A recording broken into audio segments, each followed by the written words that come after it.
दो समुदायों के बीच हुई हिंसक झड़प के बाद हालात अब पूरी तरह सामान्य नहीं हुए हैं। तनाव को देखते हुए प्रशासन ने अब भारत की सीमा से सटे इलाकों में भी सख्ती बढ़ा दी है। नेपाल के सुनसरी जिले के कप्तानगंज में हुई हिंसा के बाद सिर्फ सुनसरी ही नहीं बल्कि भारत की सीमा से लगे सिराहा जिले के संवेदनशील इलाकों में भी अनिश्चितकालीन कर्फ्यू लागू कर दिया गया है। प्रशासन का कहना है कि सांप्रदायिक तनाव दूसरे इलाकों में फैलने की आशंका को देखते हुए ये कदम उठाया गया है। सिराहा के मुख्य जिला अधिकारी सुरेंद्र पौडेल ने गुरुवार दोपहर 2 बजे से अगले आदेश तक कर्फ्यू लागू करने के निर्देश जारी किए हैं और प्रशासन के मुताबिक जिला सुरक्षा समिति ने हालात की समीक्षा की है और इस समीक्षा के दौरान ये आशंका भी जताई गई कि इलाके में शांति व्यवस्था बिगड़ सकती है और विरोध प्रदर्शन या हिंसा फिर से भड़क सकती है। इसी वजह से संवेदनशील इलाकों में लोगों की आवाजाही पर प्रतिबंध लगा दिया गया है।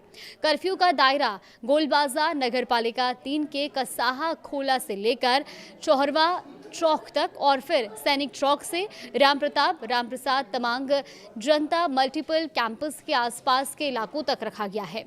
अब सवाल यह है कि आखिर नेपाल में हिंसा की शुरुआत कैसे हुई। दरअसल पूरा मामला 26 जुलाई की रात का है। हिंसा की शुरुआत सुनसरी जिले के देवानगंज ग्रामीण नगरपालिका के कप्तानगंज क्षेत्र से शुरू हुई और यहाँ दो समुदाय अपनी अपनी धार्मिक आयोजनों में व्यस्त थे। एक तरफ बोलबम यात्रा की तैयारी चल रही थी जबकि दूसरे समुदाय की तरफ से भी धार्मिक कार्यक्रम आयोजित किया जा रहा था।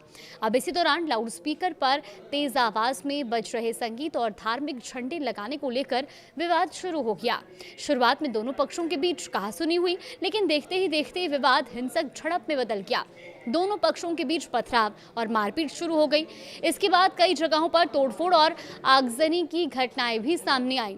स्थिति जब नियंत्रण से बाहर होने लगी तो सुरक्षा बलों ने भीड़ को रोकने के लिए पहले चेतावनी दी, लेकिन जब भीड़ नहीं मानी तो सुरक्षा बलों को गोली चलानी पड़ी।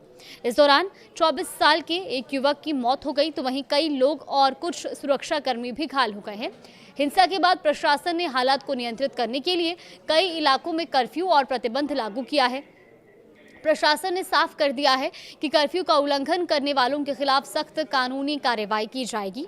पुलिस का यह भी कहना है कि स्थिति पहले की तुलना में बेहतर हुई है, लेकिन तनाव अभी पूरी तरह खत्म नहीं हुआ।